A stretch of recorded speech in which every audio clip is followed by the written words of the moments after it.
Okay, all right. We're sitting here on Friday. Let's see if I can get it here. We'll show it. It's August 9th. August 9th. Maybe now it'll show up real good. 12:49 a.m. This is just the diary about um, the injury to this right arm. The radius proximal end has the top part of the bone broken off of it. It needs to be, the two pieces need to be reattached, but I'm having a lot of difficulties trying to get uh, orthopedic doctors and everyone in the right places. Was injured. The original injury was on the 21st of June 2019. Then it was re-injured in a fall on July 20th, 2019. And I was supposed to have surgery on July 23rd, but after going to the emergency room on the 20th, July 20th, um, the orthopedic doctor canceled the surgery and told me that he would refer me to OU or to Baptist Integris, and stated that no anesthesiologist will put me under right now without having a cardiac pulmonary specialist giving me clearance, which was something that I had been trying to get done and trying to get him to cooperate in doing by admitting me to the hospital because the pain was not being properly managed and it was causing cardiac and pulmonary problems. I had to call paramedics to my home, and the results on the EKG and the pulmonary test, um, their adamant advisement that I needed to be in the hospital. I needed to get this looked into. And I had stated with my surgeon about putting me in the hospital. If he had done that, we would have had about 5, 6 days to where that we could have had the test done. We could have had the pain brought under control, the cardiac, the pulmonary, everything lined out. I was given a breathing treatment when I was in the emergency room on August 20th, and that made a big difference with me. So there's no doubt if this was followed through that I would have absolutely, more than likely, everything would have been in place that I needed, the cardiac, pulmonary, where I could do the surgery, and also that fulfilling what I had asked him was to go through us to look at the films together and go through what all the surgery was going to be about. Exactly what are we going to do? Like anybody would, who wants to go into a surgery or even just hand a car over to a mechanic and go, hey, well, whatever you think needs to be done, you're the one with the license, you're the mechanic, you're the specialist, whatever you think. No, no, I don't know really people this day and age. I don't really know of anyone who would ever be willing to do that. So what this is about is that I just spent. It took quite a while typing to log what's been going on, the games that are getting played, how I'm being denied treatment, how I've been being denied surgery. I had my cell phone went down and took about a week to get the new parts of stuff in, and I had a voicemail on there from a hospital telling me that there was a surgery that was scheduled for the 1st of August, and with a doctor that I absolutely never spoken to and never spoken with the staff, no idea who this person is. And I had notified everyone that to use the alternative number. There's two numbers that they could get a hold of me through. And I absolutely never got no one talking to me. And as well as that, on, let's see, 4th, 5th, 6th, Tuesday, August 6th, I got a call at 9:15 a.m. from an ortho office. The person stated, "Did you know that you had a doctor's appointment at 8 a.m.?"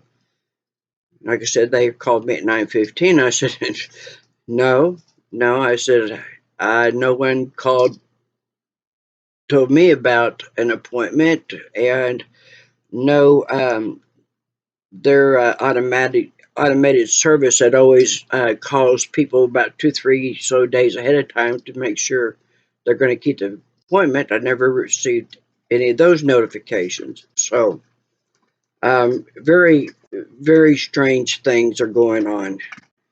And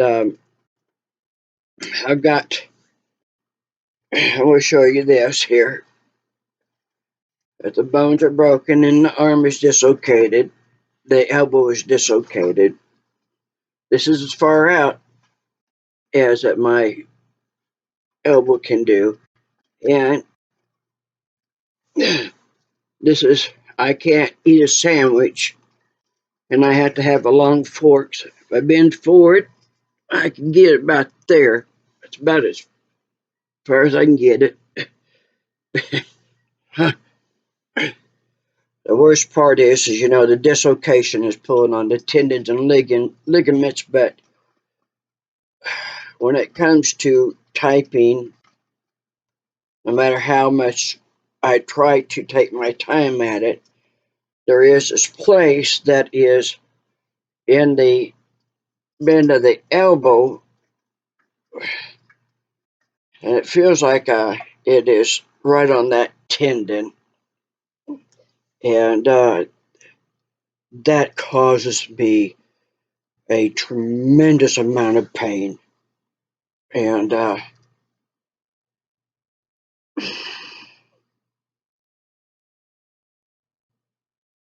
it goes all the way down this ulnar up to here. The ortho doctors did say that I had tendons that had pulled off the bone. They could see the bone pieces, and on the wrist over here by the fifth metatarsal and the thumb. But he said, well, that after time, that that pain will dissipate, and no big deal. I guess no big deal to go in there and reattach the tendon. That after time it'll just be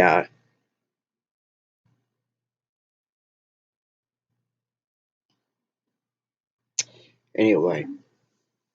It's amazing. I had the ortho surgeon told me that when he was directing me to two different hospitals, his recommendation said that I've already lost a lot of mobility, and so at this point now I'm going to be losing more. So what does it matter what he does? If I get this fixed, doesn't matter.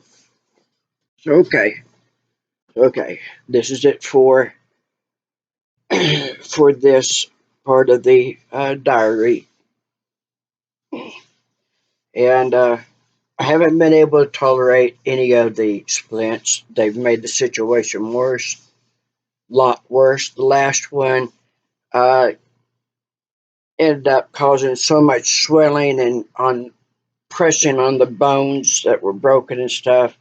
My hand was literally turning blue, and we made a decision. We got to get this arm out of that um, kind of a splint cast. It wasn't a solid cast, it was a partial cast, and then wrapped and bandaged up quite a bit.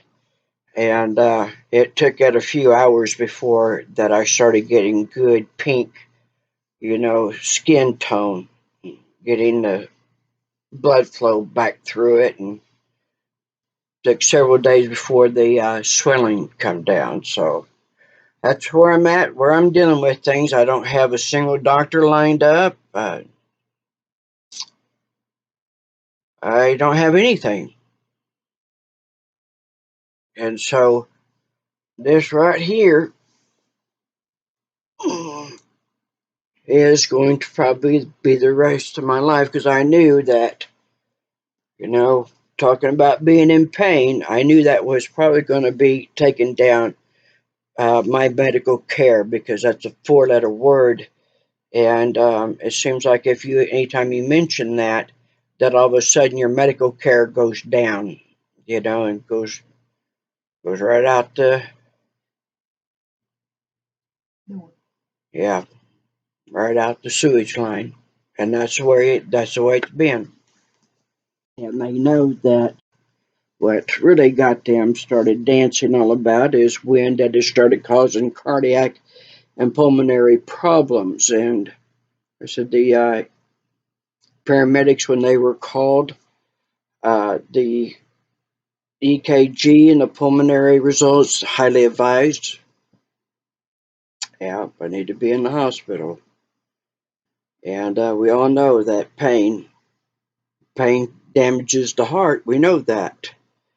And so now that not only do I got this messed up arm, that I will, at this point, I'm looking at might be the way that I have it for the rest of my life, and cardiac damage. You know, so it's probably good to force the doctor's hand to get in a cardiologist, and let's see what type of damage it has done. So this is in what it's like to be a medical client in the state of Oklahoma amidst all this war on pain patients and war on patients. It's something to know that back in 2011, I had 4 broken bones in my left foot, and I could never get any doctor to help me with that either. And I paid cash. I had to pay for my own walking boot cast, and get the proper one instead of this flimsy one that this one doctor, he wasn't interested in really helping me. So it was up to me, and it's why I walk with a limp. So I don't have full mobility with that leg, and at times that I have to walk with a cane. I don't have very much left, good parts of me left, at the rate that medicine is going. Much longer I'm going to be able to survive this, or all of us, you know. And who can blame anybody, all of us, that they're making us suffer so terribly? Because I tell you, I think I'm so sick and tired of hearing that if I increase it by one tablet, they're going to be all over me. Well, I've talked with DEA, and I've talked with people that are in very influential offices and levels, and they all start laughing. They go, they're not interested in this type of a situation. I've got all the records, all the tests that substantiate, that validate that really I can be written for whatever I need, and there isn't one office that would contend it, and that they are looking for these that are writing, for just incredible amounts, or exchanging sex for prescriptions. That's who they're looking for. They're not looking for these doctors who are just, helping people and doing as right as we can possibly do, and nobody's going after these good doctors. And I think a lot of them just use it as a crutch, this is all I'm willing to do. I'm just not going to do any more than this. Well, that's the problem, that not doing any more than this is let me show you. Not doing any more, not going any further. That one step further I need is if I just get surgery here. During surgery, they can put this elbow back into place and put that bone back into place. If we just do that one step further, that I have a chance I can have an arm that looks just exactly like this arm. If I can just go that one step further, right? Okay, that's enough. Y'all know what's going on, and I appreciate your prayers. Thank you so much for your prayers and sending energy of healing, supportive, kind, caring, loving energies, and lighting the candles, the petitioning candles, and also the prayers and love, kindness that you send from my mother too. And because she really appreciates it, it's very hard for her. She sits here and she sees me in an incredible amount of pain, and she's watching them torture her daughter, the daughter who loves and who's cared for her and tends to her needs and has helped keep her going and being on her feet and enjoying life. The one person that in her life that she knows she is very loved. And so, how terrible of them to do this to her child, to the one who loves her more than anything. To make any parent, no matter the age of the child, to make any parent to watch this. This is what we need our leaders to pay attention to. Because listen to us.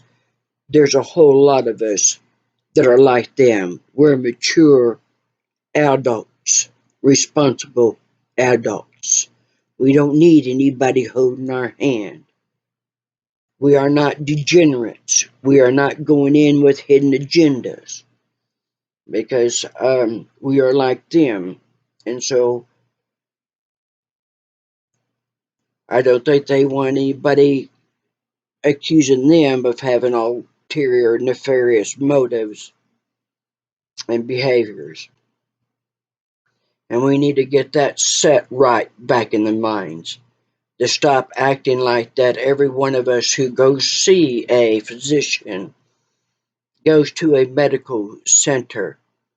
We are not out there on the streets. We have homes, we have families, we are active in communities, we are active in groups, we are active in helping our state, our leaders. We are active in it. We are the ones that make good things happen and fight for good things to happen. So we are the ones that we need that acknowledgement and stop trying to hold us accountable for what other people are doing out on the street. It's enough of it. Because let me show you what that does, okay? In case it hasn't been this far understood, when you want to sit there and make good, mature adult, responsible adults to pay for what people are doing on the streets, what nefarious people are doing, underhanded, when you want to make us pay for them. Okay, take a good look at this. You see this? Okay, you see this? That's as far as my arm will go down, and this is very painful for me to do this. Okay, this is what happens. You see that? You see that? This is what happens when you sit there and you want to make.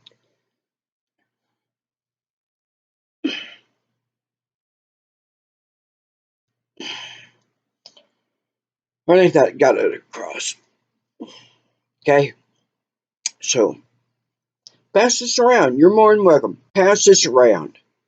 Show it to other people. Get it to news media. Get it to our politicians. Show them.